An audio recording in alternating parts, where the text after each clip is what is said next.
So today I want to talk a little bit about impermanence. Impermanence is one of the you could say the pillars in the Buddhist teachings. So important that we consider impermanence, we think about impermanence, we relate to impermanence. It's like a foundation of the teachings. So Padampa Sangye, one of the great 11th century yogi, he said, just like the river and the streams, they all flow to the ocean. We humans are just like that. All living beings are headed for that single destination. So of course here he's talking about death and impermanence, death and dying and impermanence. That us as human beings, we should be considering that our life is temporary, our life is short-term, and we should consider what are we going to do with this time that we have available. If we consider death and impermanence, it makes us live our life more fully. It's one of the benefits. It makes us realize that we have not endless time, because often we do tend to act as if, we have all the time in the world. But so Padampa Sangye was warning his students to be aware of impermanence, to remember impermanence. And he said this at a time where he himself was ill, and he told his students he only has about a year left to live. He said, when you come back in a year from now, this old yogi will be gone. And of course all his students were very upset and very sad. And then he gave a long teaching with a lot of emphasis on impermanence. So the Dharma, all the teachings of the Dharma are based on this recognition of impermanence. We don't have to regard impermanence as bad news. We should not necessarily think that, impermanence is something terrible. It's not really good, it's not really bad. It depends on the situation. You could think, well, at times when I have suffering, when I have hard times, when things are difficult for me, impermanence is a very good thing. Impermanence means that this will come to an end. My difficulties will come to an end, my sickness will come to an end, my hardship will come to an end, things will change, things will get better. Things that are difficult become better, they change, become better. And also those things that are easy for us also change. So we are healthy, we become sick, we are sick, we become healthy. Everyone who is born must die. And that's the key message to us in the teachings on impermanence. So the Dharma prepares us for death, and by doing that, it wakes us up to living fully, to make the most use of our life. To appreciate our life, to do positive things, to live in a way that is beneficial for ourselves, beneficial for others, to make sure we use our body, speech and mind in the most beneficial way, most meaningful way. So there's a lot of benefit in contemplating impermanence, even just on a very simple way. Regard our life. Regard our own life, regard the things around us, see the change in everything around us. Then our fixations, our grasping will diminish. We will not get so upset, we will not get so carried away by all the different changes we see in the world. Due to impermanence, we're all now in lockdown. The whole world has gone through enormous changes. But the Dharma prepares us for changes. If you're a Dharma practitioner, then your Dharma practice should have helped you to be able to cope better with the changes that we are now facing, where many people are losing jobs, or many people have uncertainty in their lives, or they are at home alone, they don't have a lot of interaction with others. So our Dharma practice, our Buddhist practice is about dealing with whatever changes arise in our life and in everything around us. And we should use our Dharma practice to help give us inner stability. We can't find outer stability because it doesn't exist, but we can find inner stability. Our Dharma practice is about developing inner stability so that we have the means to we can be happy in whatever situation. The teachings say whether we're a king one day or a beggar another day, we should be happy with whatever comes. In terms of be stable in your mind with all the losses and the gains that happen for us. And then we should create a very positive momentum, knowing that we only have a certain amount of time, but actually we don't know how long we have. In one way we have a lot of time, because in one way we have lifetimes and lifetimes according to the Buddhist teachings. So we have, after this life we start again, we continue where we left.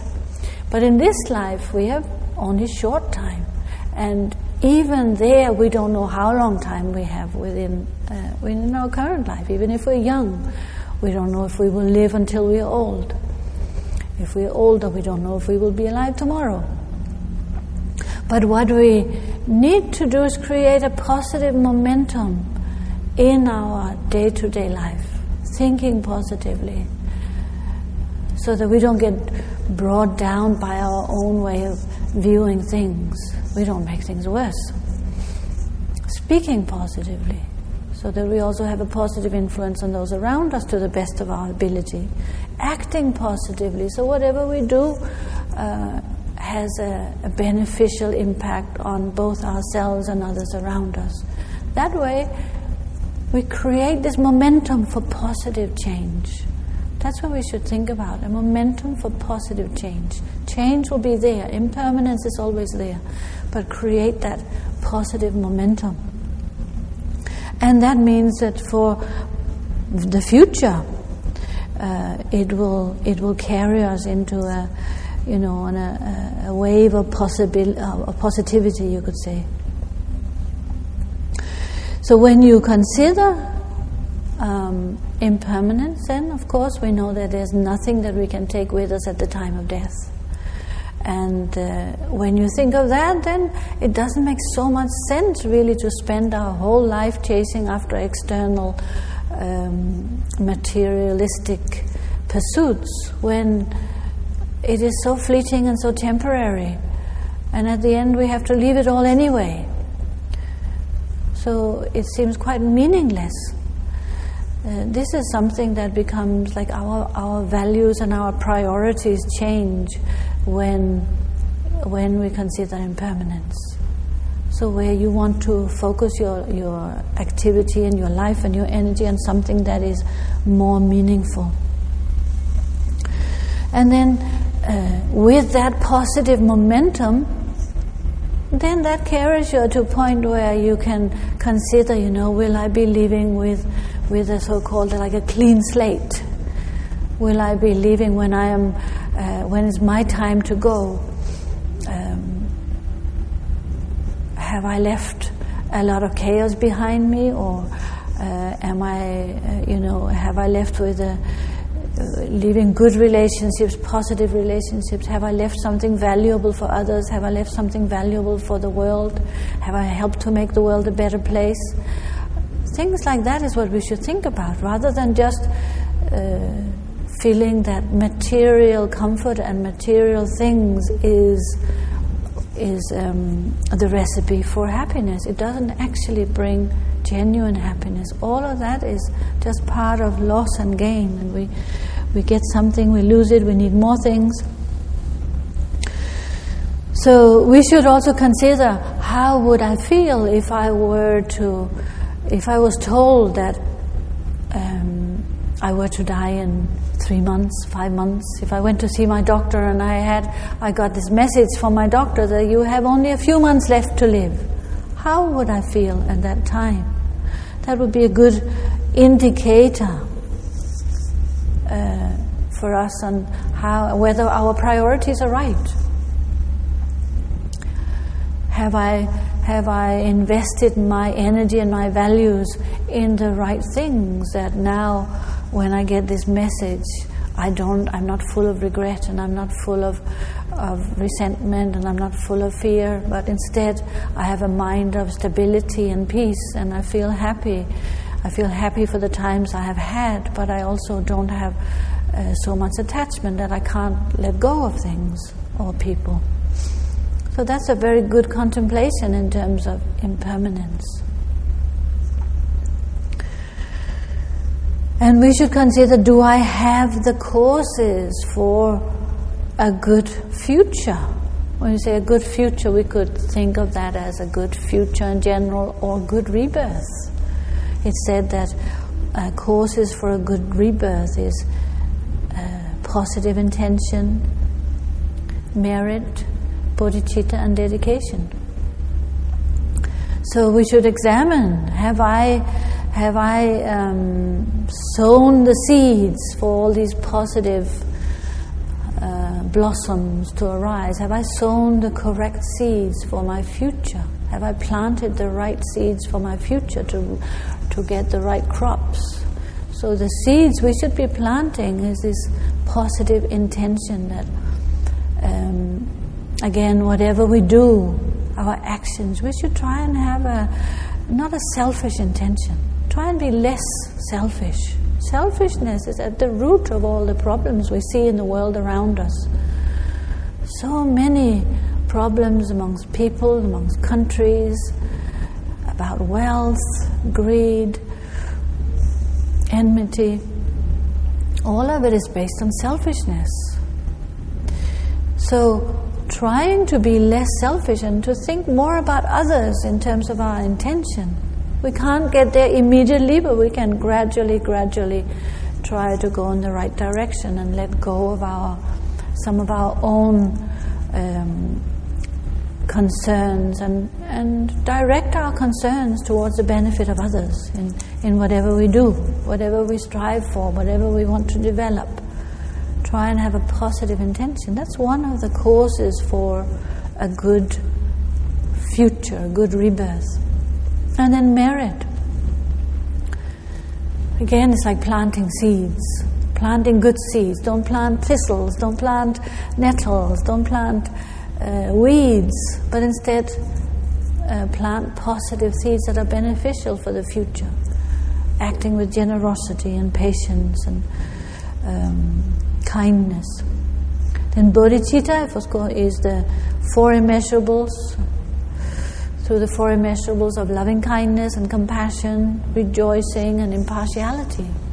So we should work through our practice, we should work on developing bodhicitta. Through our meditation practice, our studies. Rejoice in the goodness of others. Try and think of the benefit of others.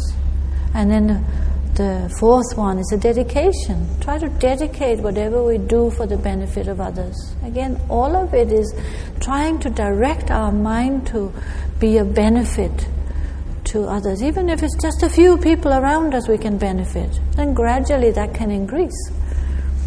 But at least we try not to cause problems for others. So by contemplating change and impermanence, change and impermanence, we can have a wider view, and we can think about all these different topics in our own life and try to apply the teachings and apply the right motivation. Gradually then our priorities will change. We will have more appreciation for our current life. Like the more we think about impermanence, death and dying and impermanence, the more appreciation we will have for what we have right now. We'll have more gratitude, appreciation for those around us. We'll be more alive. Like the Buddha was called the awakened one. He was fully awakened to the nature of all things.